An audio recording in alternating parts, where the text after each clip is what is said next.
Hello everyone, welcome back to my channel Wangshan lovers. और आज मैं आपके साथ Wangshan FF prisoner of love का नेक्स्ट पार्ट शेयर करने वाली हूँ। फ्रेंड्स, आप मेरे चैनल पे न्यू हैं तो प्लीज़ मेरे चैनल को सब्सक्राइब और वीडियोस को भी लाइक कर दीजिएगा फॉर मोर वांगशन एफएफ। तो चलिए फ्रेंड्स, हम आज का पार्ट शुरू करते हैं। इससे पहले वाले पार्ट में हमने देखा था कि वी यिंग और वांग जी की वेडिंग हो चुकी थी, लेकिन यानली ने उन्हें सब सच बता दिया था कि यानली पहले से प्रेग्नेंट थी। वो वांग जी से शादी नहीं करना चाहती थी, लेकिन उसे अपनी मोम की वजह से ये शादी करने के लिए उसे हाँ बोलना पड़ा। उसके बाद वांग जी ने जब ये सुना तो उसने कह दिया कि उसे कोई बात से फ़र्क नहीं पड़ता है। वी यिंग की शादी अब उससे हो चुकी है, तो वो अब वी यिंग को अपने साथ लेके जाएगा। और वांग जी ने सबके सामने से वी यिंग को वो घर ले गया। जब वांग जी वी यिंग को लेकर घर आया तो वी यिंग बहुत डरा हुआ था। उसकी आंखों से लगातार आंसू गिर रहे थे। जब वांग जी ने वी यिंग को इस तरह से देखा तो उसे भी वी की बहुत फिक्र होने लगी। पहली बार उसे किसी की आंखों में आंसू अच्छे नहीं लग रहे थे। वांग जी ने वी को वहाँ सोफे पर बिठाया और उससे कहा कि प्लीज़ तुम रो मत, तुम ऐसे रोते हुए अच्छे नहीं लग रहे, प्लीज़ तुम रोना बंद करो। वांग जी ने कभी भी ये सब हैंडल नहीं किया था। उसने बस पहली बार किसी को ऐसे रोते हुए देखा और अपने मन में कहा कि इसकी आंखों में आंसू नहीं आने चाहिए।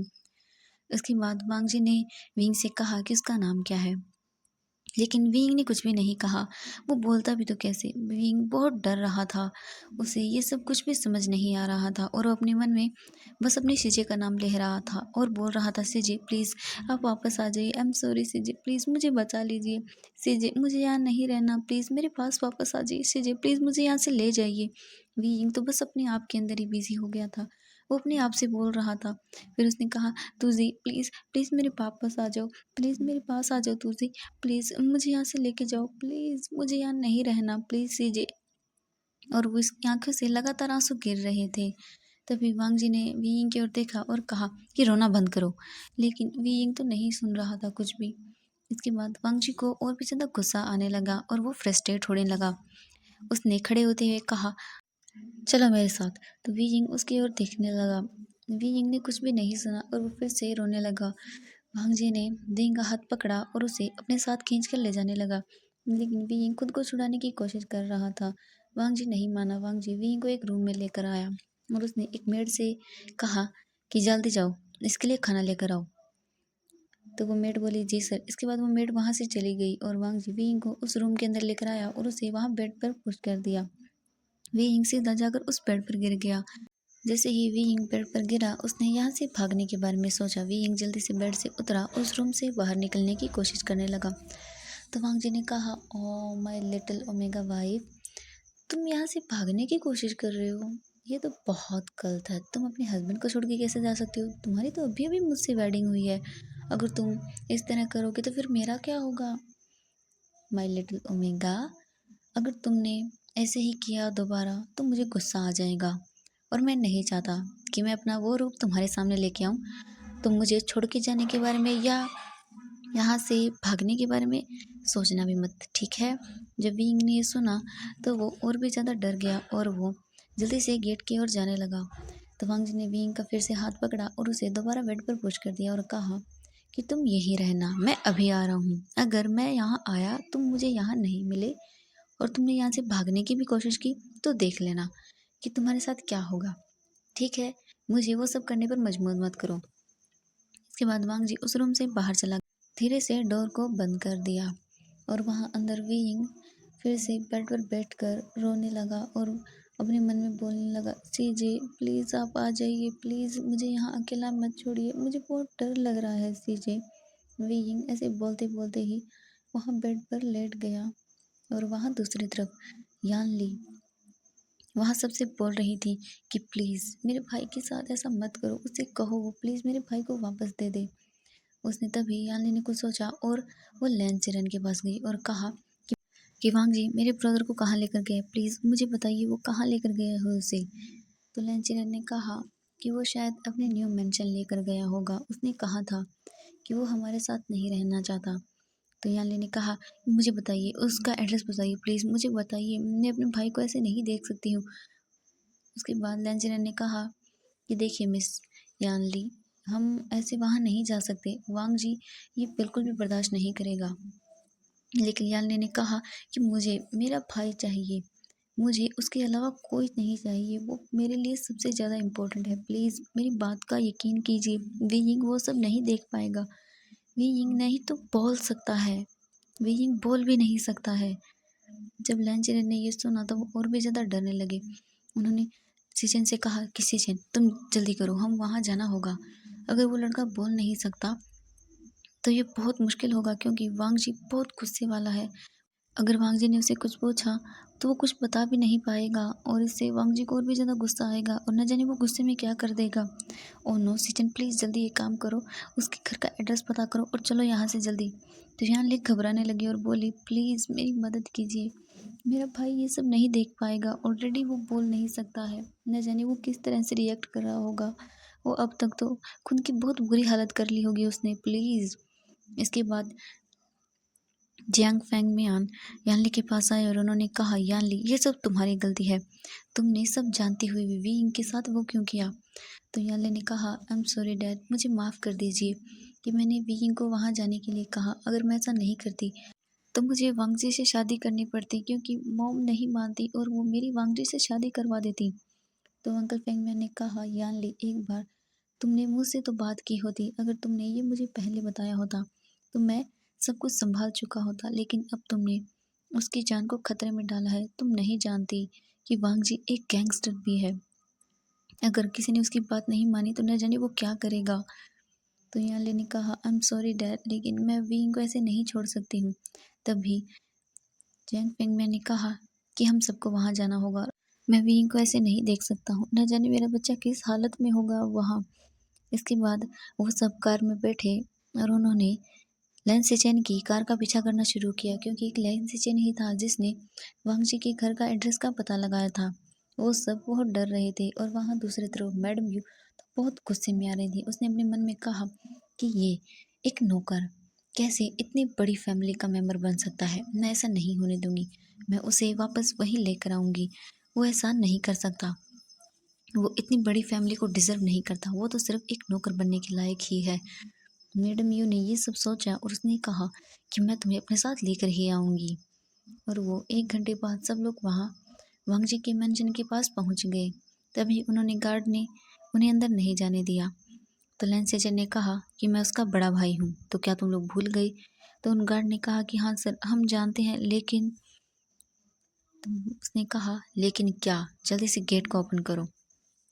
और वहाँ दूसरी तरफ वांग जी ने बहुत ड्रिंक कर ली थी। उसके बाद वांग जी फिर से उस रूम की ओर जाने लगा। उसने जैसे ही डोर को ओपन किया तो उसने देखा कि विंग वहाँ बेड पर सो गया है। वांग जी विंग के पास गया और उसकी फेस पर हाथ रखते हुए बोला, माय लिटिल ओमेगा वाइफ, तुम बहुत प्रिटी हो, अब से मैं तुम्हें कहीं भी नहीं जाने दूंगा, मैं तुम्हें इस मेंशन के अंदर कैद करके रखूंगा, क्योंकि अगर किसी ने तुम्हारी ब्यूटी को देखा, तुम्हें देखा, तो फिर मैं क्या करूँगा। मैं नहीं चाहता कि तुम्हें कोई भी देखे, तुम सिर्फ मेरे हो, सिर्फ मेरे, तुम इस घर के अंदर हमेशा हमेशा के लिए रहोगे, मेरे पास रहोगे, मैं तुम्हें कहीं नहीं जाने दूंगा। ये बोलकर वांग जी धीरे धीरे वीइंग को टच करने लगा। जब वीइंग ने अपने फेस पर किसी के हाथ को फील किया तो वीइंग डर गया और वो उठकर बैठ गया। जब वीइंग ने अपने सामने वांग जी को देखा तो वो और भी ज़्यादा डर गया। जल्दी से बेड से उतरा, उस रूम से बाहर जाने लगा। वांग जी ने फिर आवाज़ देते हुए कहा, oh my little omega wife, तुम फिर से मुझसे दूर जा रहे हो, तुम नहीं जा सकते मुझसे दूर। ये बोलकर वांग जी भागकर डोर के पास आने लगा, लेकिन वांग जी विंग को नहीं पकड़ पाया। विंग जल्दी से वहाँ सीढ़ियों से नीचे उतरने लगा तो वांग जी ने विंग का हाथ पकड़ा और कहा, जी चलो फिर से, क्या कर रहे हो तुम, मुझे छोड़ के कैसे जा सकते हो। वांग जी ऐसा बोलकर विंग को फिर से खींचकर अपने साथ लाने लगा। विंग खुद को छुड़ाने की कोशिश कर रहा था।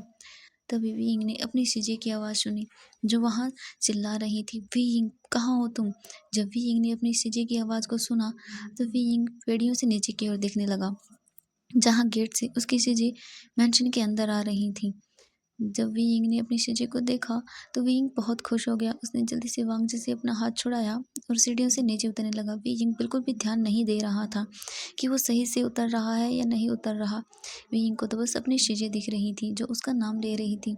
जब शिजे ने भी वीइंग को देखा तो वो बहुत खुश हो गई और भाग के वीइंग के पास जाने लगी। वहाँ वांगजी ने जब उन सबको वहाँ देखा तो वांगजी बहुत गुस्से में आ गया और उसने कहा कि आप सबको यहाँ किसने आने दिया। बीइंग भागकर अपनी शिजी के पास गया और उन्हें हग कर लिया और जोर जोर से रोने लगा। तो यानली ने कहा, वीइंग प्लीज तुम रो मत, मैं आ गई हूँ ना, तुम्हें कुछ नहीं होगा, मेरी तरफ देखो, वीइंग प्लीज रो मत। वीइंग ने अपनी शिजी को इस तरह हग कर लिया था जैसे मानो वो उनसे दूर हो जाएंगी।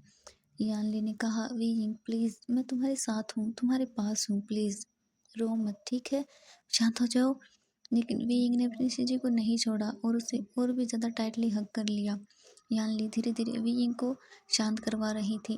इसके बाद वांगजी वहाँ नीचे आया और उसने वीइंग का हाथ पकड़ा और उसे यानली से दूर करने लगा। तो लैंसीजन वांगजी के पास आए और उन्होंने कहा, वांगजी ये सब करना बंद करो। तो वांगजी ने अपने ब्रदर की ओर देखा और कहा कि गगा ये आप क्या बोल रहे हैं, वीइंग मेरी वाइफ है और मैं कुछ भी गलत नहीं कर रहा हूँ। तो लैंसीजन ने कहा कि वांगजी मैं जानता हूँ वो तुम्हारी वाइफ है, लेकिन प्लीज़ उसे शांत होने की ज़रूरत है, वो ये सब हैंडल नहीं कर पाएगा, तुम नहीं जानते। तो वांगजी ने कहा कि मुझे कुछ नहीं समझना, मुझे कुछ नहीं जानना, मैं खुद इसे संभाल लूँगा, ठीक है, अब सब लोग जाइए यहाँ से। तो यानली ने कहा कि वांगजी मेरी बात सुनो, मैं जानती हूँ कि मैंने गलत किया है, मैंने तुम्हारे साथ गलत किया है, तुम्हारी फैमिली के साथ गलत किया है, लेकिन इसका ये मतलब नहीं कि मेरे भाई के साथ गलत हो। प्लीज़ वीइंग ये सब चीज़ें हैंडल नहीं कर पाएगा। मेरा भाई बहुत इनोसेंट है और उसने कभी भी ये चीज़ें हैंडल भी नहीं की हैं। वांगजी तुम्हें जो सज़ा देनी है, जैसी सज़ा देनी है तुम मुझे दे दो, लेकिन मेरे भाई को जाने दो। तो वांगजी ने कहा कि मुझे किसी को कोई सज़ा नहीं देनी है, प्लीज़। आपको ये सब पहले सोचना चाहिए था, लेकिन अब मैं कुछ भी नहीं कर सकता हूँ। ठीक है, आप सब लोग यहाँ से जा सकते हैं। तो यानली ने कहा कि वांगजी मेरी बातों को सुनो प्लीज़। तभी मैडम यू बीच में बोली और उन्होंने कहा कि तुम एक सर्वेंट से कैसे शादी कर सकते हो। तो वांगजी ने हैरान होते हुए उनकी ओर देखा और कहा कि आपने क्या कहा। तो मैडम यू ने कहा कि वीइंग हमारे घर का एक सर्वेंट है, तो वो उसकी हैसियत हमारे घर में एक सर्वेंट जैसी है, वो हमारा ब्लड रिलेटिव भी नहीं है। तो क्या इतना बड़ा बिजनेसमैन एक सर्वेंट से शादी करेगा। तो वांगजी कुछ सोचते हुए बोला कि मुझे इस बात से फ़र्क नहीं पड़ता कि वो सर्वेंट है या नहीं, लेकिन अब वो मेरा ओमेगा है। तो आप सब लोग ये बकवास बोलना बंद करिए और यहाँ से जा सकते हैं। लैंसीजन ये सब सुन रहा था। उसने विंग की ओर देखा, फिर उसने आगे आते हुए कहा कि वांगजी क्या तुम सच में विंग को अपने साथ रखना चाहते हो। तो वांगजी ने कहा, हाँ मैं उसे अपने साथ रखना चाहता हूँ, विंग मेरी ओमेगा वाइफ है। तो लैंसीजन ने कहा ठीक है। इसके बाद लैंसीजन ने यानली की ओर जाते हुए कहा कि मिस यानली आप मेरी बातों को ध्यान से सुनिए। वीइंग और वांगजी की शादी हो चुकी है, इसमें हम कुछ भी नहीं कर सकते हैं। लीगली वीइंग वांगजी की ओमेगा वाइफ है, तो हम कुछ भी नहीं कर सकते हैं इसमें। लेकिन हाँ, मैं आपको इतना आश्योर कर सकता हूँ कि आपके भाई के साथ कुछ गलत नहीं होगा। मैं आपसे वादा करता हूँ वीइंग यहाँ पर अच्छे से रहेगा और वीइंग धीरे धीरे सब चीज़ें सीख जाएगा। आप इस बात की चिंता मत कीजिए कि वीइंग के साथ कुछ गलत होगा। मैं खुद वीइंग का ख्याल रखूँगा, उसे अपने पास हमेशा रखूँगा और मैं ये ध्यान रखूँगा कि उसे कोई भी तकलीफ़ ना हो। और फिर आपका छोटा भाई जैंग चैंग भी तो यहाँ है।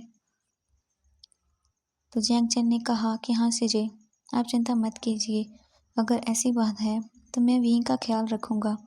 उसने अब तक बस मेरा ख्याल रखा था, लेकिन अब मैं उसका ख्याल रखूँगा। आप चिंता मत कीजिए सीजे, वीइंग के साथ कुछ गलत नहीं होगा। उसने अब तक हमारे साथ कभी कुछ गलत नहीं होने दिया, तो अब से हम भी उसके साथ कुछ गलत नहीं होने देंगे। मैंने विंग को बहुत गलत समझा, लेकिन अब जब उसने आपको बचाने के लिए इतना बड़ा कदम उठाया है, तो मैं उसका आभारी हूँ कि उसने मेरी शिजे को बचाया है। तो शिजे, मैं उसका ख्याल रखूँगा। तो उसके बाद वांग जी ने कहा, ब्रदर, ये आप सब क्या बोल रहे हो?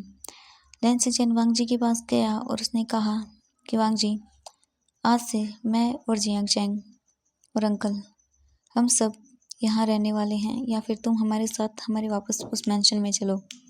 तो वांग जी ने कहा कि नहीं, मैंने ये मैंशन खासकर अपने और अपनी होने वाली ओमेगा वाइफ के लिए बनवाया था, तो मैं यहाँ से नहीं जाऊँगा। तो लैन सिचेन ने कहा कि तो ठीक है, मैं और जियांग चैंग और अंकल भी यहाँ रहेंगे। तो वांग जी ने कहा कि नहीं, आप यहाँ नहीं रह सकते हो।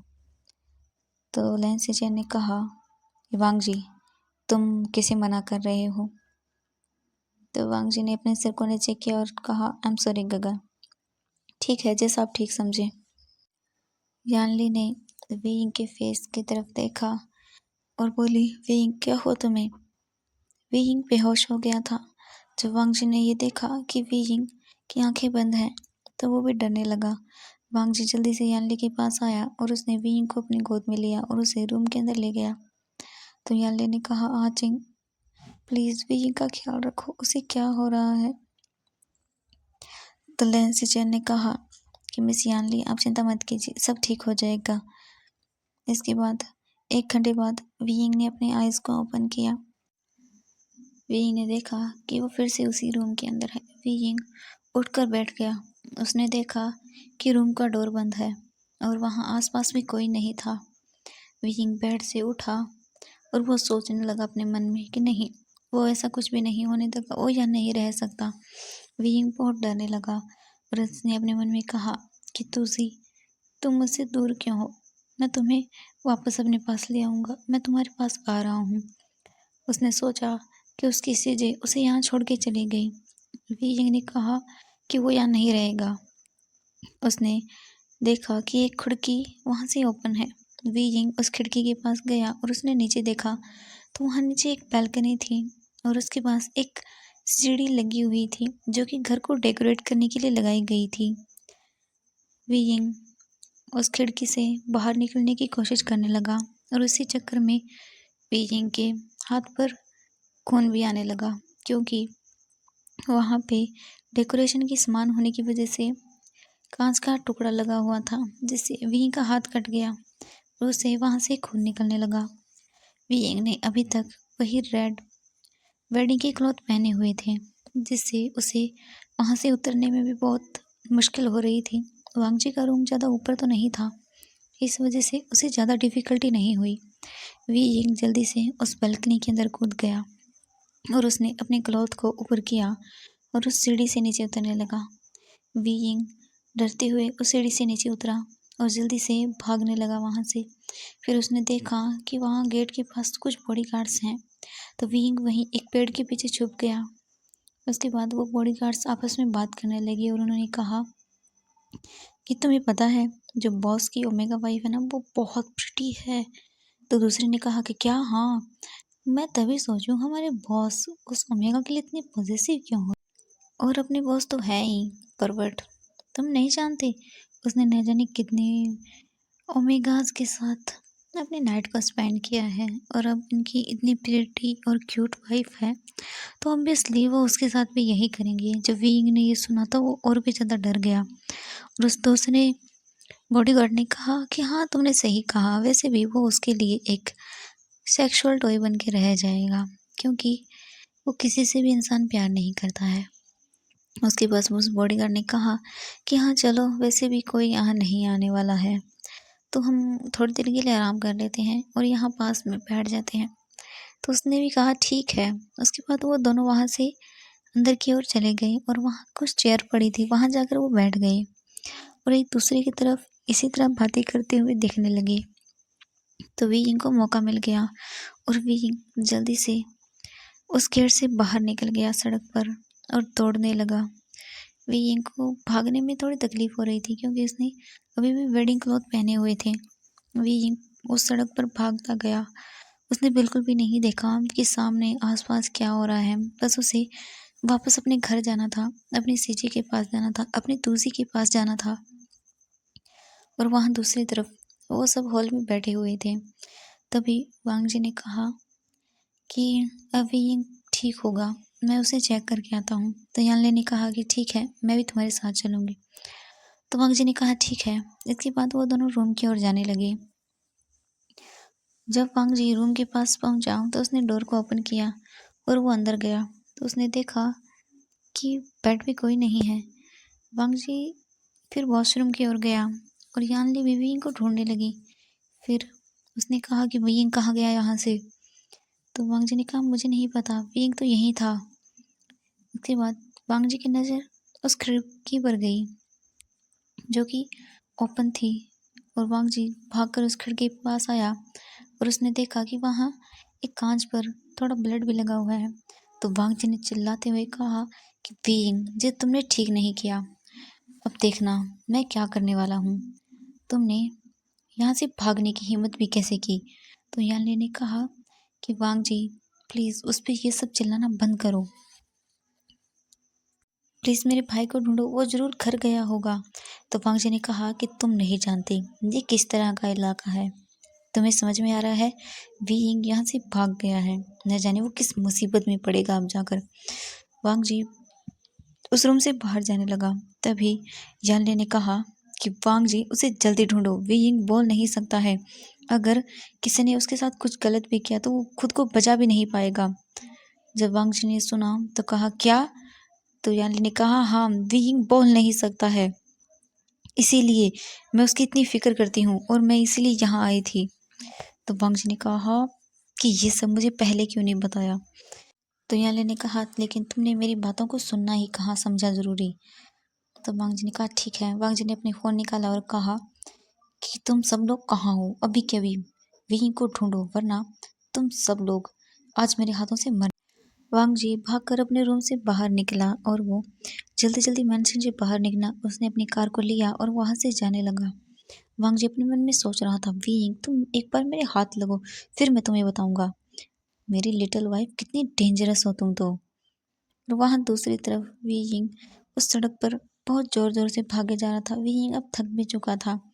तभी वीइंग अचानक से रुक गया क्योंकि उसने देखा कि वहाँ कुछ लोग वाइन पीते हुए उस सड़क पर चल रहे थे। जब वीइंग ने ये देखा तो वीइंग थोड़ा डर गया क्योंकि उनके पास से अल्फा की स्मेल आ रही थी। वीइंग वहाँ से पीछे मुड़ा। तभी उनमें से एक ने कहा कि ए, तुम कौन हो।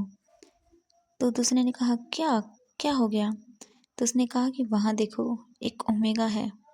तो दूसरे ने कहा क्या, एक ओमेगा। तो उसने कहा कि हाँ। तभी वो भागकर उसके पास गए और उन्होंने कहा ओह माय गॉड, ये कितना प्रिटी है। और वहाँ दूसरी तरफ वांग जी वीइंग को बुरी तरह से ढूंढ रहा था। वांग जी ने कहा वीइंग कहाँ हो तुम। तो फ्रेंड्स आज के लिए बस इतना ही। नेक्स्ट पार्ट के लिए वेट कीजिएगा and thank you so much मेरी वीडियो देखने के लिए।